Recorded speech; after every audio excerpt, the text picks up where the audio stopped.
Machilipatnam to Vijayawada 70 కిలోమీటర్లు, Vijayawada to Guntur మరో 40 కిలోమీటర్లు.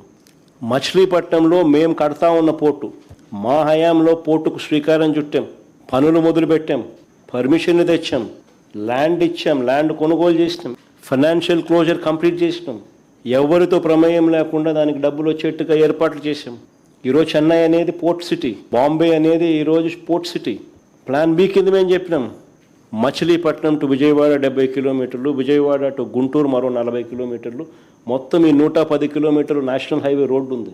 ఈ నేషనల్ హైవేకు కాస్త అటు ఇటుగా ఈ మొత్తం క్యాపిటల్ ఏరియా కింద డిక్లేర్ చేయండి.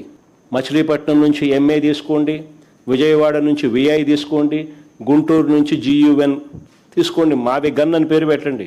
మచిలీపట్నం, విజయవాడ, గుంటూరు, మా వి గన్. సరే, గన్ అంటే బాగుండదు నీకు, అది జగన్ అనేది గుర్తుకొస్తుంది లేననుకుంటే సరే వేరే పేరు పెట్టండి. బ్రహ్మాండమైన 110 కిలోమీటర్లు క్యాపిటల్ ఏరియాని డిక్లేర్ చేయండి కారిడార్ కింద. కనీసము ప్లాన్ బి అన్న కనీసం పిక్చర్లోకి వస్తే అట్లీస్ట్ నువ్వు పెట్టే 2 లక్షల కోట్ల రూపాయలు ఈ రాజధాని ప్రాంతంలో, అది అయ్యేది కాదు, సచ్చేది కాదు. ఆ 2 లక్షల కోట్లలో 10% పెడితే చాలు ఈ మచిలీపట్నంకు, ఈ విజయవాడకు, ఈ గుంటూరు మధ్య కనెక్టివిటీ కోసం, రింగ్ రోడ్లు, ఇతరాతర పనుల కోసం, ఇతర మౌలిక సదుపాయాలు, చిన్న చిన్న మౌలిక సదుపాయాల కోసం 10% పెడితే చాలు.